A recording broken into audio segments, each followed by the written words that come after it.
Dick Clark here with more of our special artist profile of a group that I've had the pleasure of working with many, many times, Paul Revere and the Raiders, and one of the shows we worked on very regularly was a series, maybe you might remember, it was a thing called Where the Action Is. Now, I'll be perfectly honest with you, they didn't get hired because they were musical geniuses. They were hired because they were visual. They acted just plain crazy on camera. This is Mark Lindsay with the story of how we found him. Well, we were opening for the Stones. We were one of about 40,000 people opening for the Rolling Stones at the Long Beach Arena. And here we come out in our idiot outfits, and I danced on the piano, and we got a good hand. And one of your secretaries was in the audience and went back and reported, say, I found the group that might be perfect for your new show. They're obviously going to play for nothing because they're from Idaho, and they're very, very visual.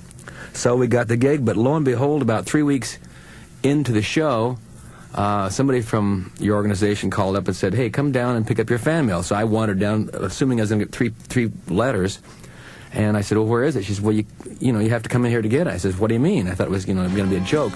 Walked in, there's about 10 sacks of mail. So that's when we asked for a raise.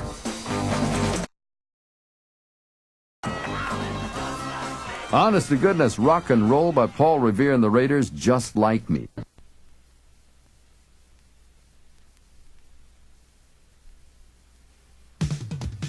Dick Clark's Rock, Roll and Remember. Dick Clark getting on with more of our special artist profile of Paul Revere and the Raiders, whose very handsome lead singer was Mark Lindsay. And one of Mark's greatest assets as a frontman was his looks, which included a very long ponytail. That thing would flap in the breeze and jump all around when Mark would perform. And I asked him how the whole ponytail thing came about in the first place, and this is what he told me. At the time we adopted the costumes, we thought, gee, this would be, since we have the costumes now, maybe we should wear our hair in the style they did in colonial days, which was tied back in a queue or ponytail. And we all began growing our hair. And to make a really good tail, it has to be, down past your shoulders. And Paul's hair, he'd been in the sun too much, and it kind of got so long and broke off. Smitty's hair was pretty curly, so his just looked like a Brillo pad stuck on the back of his neck. And Phil and Drake would never get to the point where you have to go through a real ugly period where your hair won't do anything. It's too short to tie back and too long to look right, and they didn't want to go through the ugly period. So I was the only one stupid enough or persistent enough, or I don't know what it was, stubborn enough it probably was, to go through it and get it there. But I'm glad I did.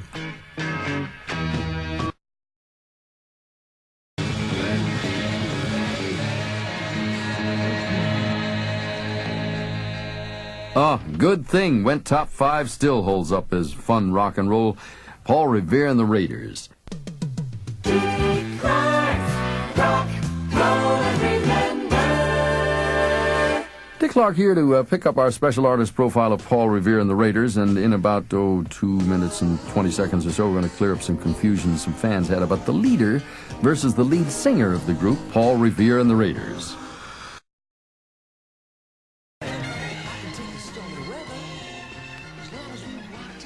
Mark Lindsay sounded a little like Mickey Dolenz and the Monkees on that little bit of psychedelia by Paul Revere and the Raiders, I Had a Dream. Now, while Mark was the lead singer of the group, he was not the leader of the band. This is Mark Lindsay to explain. It was totally confusing. People would come to me and say, gee, Paul, I love your music. I say, no, I'm not Paul, I'm Mark. Well, aren't you the leader? No, I'm the lead singer. Well, who's the leader? Paul. Well, he's the organ player. No, you don't understand. And this went on for a long time.